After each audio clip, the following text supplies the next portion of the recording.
আমরা এখানে যে নারীরা উপস্থিত হয়েছি, আমরা কোনো সাধারণ নারী নই।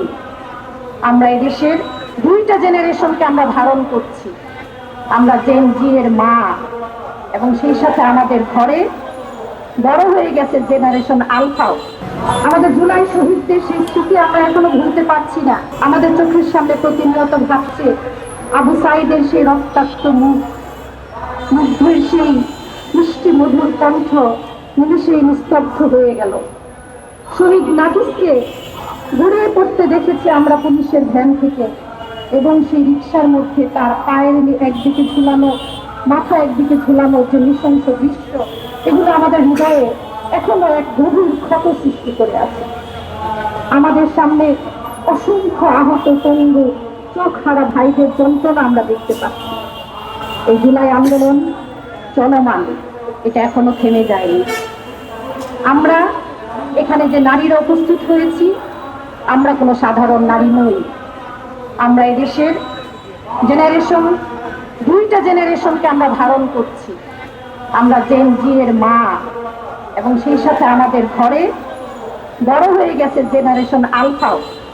সুতরাং জেন জি এবং জেন আলফাকে নিয়ে আমরা কিন্তু আমাদের সেই আন্দোলনকে অব্যাহত রেখেছিলাম, অব্যাহত রাখছি, অব্যাহত রাখবো ইনশাল্লাহ।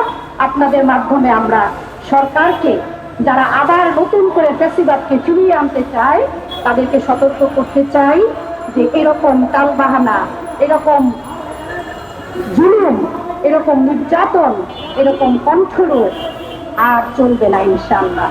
আমরা দেখেছি গত 5ই এপ্রিল রাতে ভোলায় সাদা বিবি সাদা শুনি আমাদের প্রিয় বোন, আমাদের জামাত ইসলামের মহিলা কর্মী, তাকে তার মত প্রকাশের জন্য, দেশকে ভালোবেসে জনগণের অধিকার রক্ষায় সরকারকে সমালোচনা, গঠনমূলক সমালোচনা করার কারণে তাকে উপরের নির্দেশে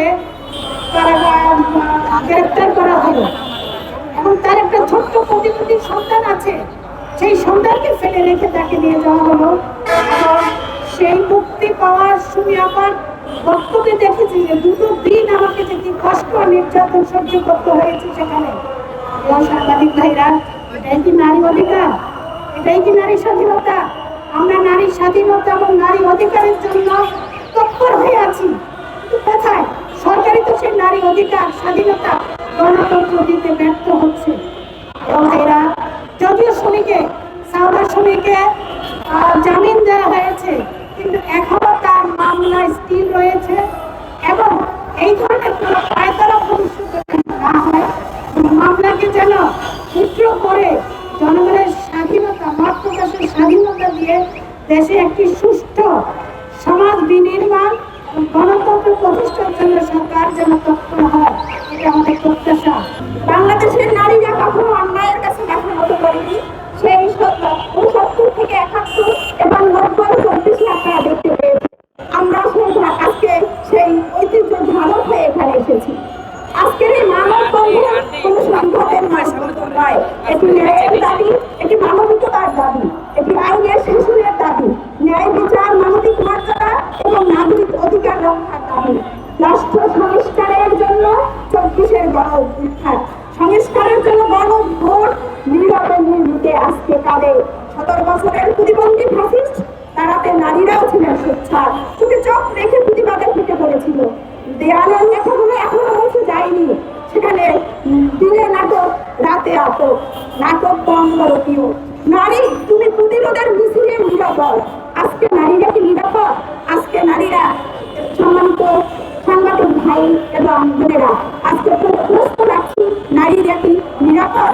সেই সাইবার নিরাপত্তা আইন যা 2025 প্রণয়ন করা হলো, 2013 সে সাইবার নিরাপত্তা সুরক্ষা নিশ্চিত করা, সেখানে অপরাধ সংগঠিত কারণ শনাক্তকরণ, প্রতিরোধ, দমন এবং মুক্ত অপরাধের বিষয় আনুষঙ্গিক বিষয় যেখানে যুক্ত ছিল, যেটা অপূর্ত থাকার কারণে নূতন করে অধ্যাদেশ আনা হলো। অথচ আমরা দেখতে পাচ্ছি একজন নারী তার নিজস্ব মত প্রকাশের জন্য আজকে তাকে রাতে আবার সেই রাতের নাটক সাজানো হলো। সম্মানিত উপস্থিতি, একজন নিরীহ নারীকে গ্রেফতার করে মামলা জনগণকে ভয় দেখিয়ে জনগণের গণ থেকে কখনো রোধ করা যাবে না।